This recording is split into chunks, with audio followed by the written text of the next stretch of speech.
Cantonment నియోజకవర్గానికి చెందిన ముగ్గురు నిరుపేదల నిమ్స్ హాస్పిటల్ వైద్య చికిత్స కోసం రాష్ట్ర ప్రభుత్వం మంజూరు చేసిన 7,75,000 విలువైన ఎల్ఓసీలను ఎమ్మెల్యే గణేష్ మంగళవారం తన నివాసంలో కార్యాలయంలో లబ్ధిదారులకు అందజేశారు. పిల్లి పర్ణిక, బాలం రాయ్ 3,75,000, సోనియా యాదవ్ లక్ష్మీనగర్ కాలనీ 2,50,000, నాగరాజ్ తాడ్బంద్ 1,50,000. ఈ సందర్భంగా ఎమ్మెల్యే గణేష్ మాట్లాడుతూ పేద ప్రజల ఆరోగ్య సంరక్షణే కాంగ్రెస్ ప్రభుత్వ ప్రథమ ప్రాధాన్యతని, ఆర్థిక ఇబ్బందుల కారణంగా ఎవరూ వైద్యానికి దూరం కాకూడదనే ఉద్దేశంతో ముఖ్యమంత్రి రేవంత్ రెడ్డి నేతృత్వంలో ప్రభుత్వం ఎల్వీసీలు, సీఎంఆర్ఎఫ్ ద్వారా నిరుపేదలకు కార్పొరేట్ స్థాయి వైద్యాన్ని ఉచితంగా అందిస్తోందని, ఈ ముగ్గురు నిమ్స్లో మెరుగైన చికిత్స పొంది సంపూర్ణ ఆరోగ్యంతో త్వరగా కోలుకోవాలని మనసారా కోరుకుంటున్నానని తెలిపారు. ఎల్ఓసీలు అందుకున్న లబ్ధిదారులు, వారి కుటుంబ సభ్యులు ముఖ్యమంత్రి రేవంత్ రెడ్డికి, ఎమ్మెల్యే గణేష్కి కృతజ్ఞతలు తెలిపారు.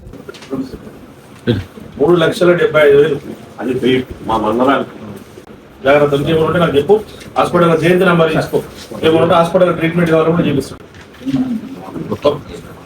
ఆయన జయంతి నెంబర్ తీసుకోండి, ఏమంటే హాస్పిటల్కి నీకు మళ్ళీ సపోర్ట్ కూడా చేస్తాడు. ఈ ఆఫీస్ ఎట్లా అంటే ఎవరు ఎక్కడ వచ్చి అడగరు, ఏ పార్టీ అని అడగరు, వచ్చిన ప్రతి ఒక్కరికి నమ్మకంగా ఇట్లా పనులు జరుగుతాయని చూస్తారు.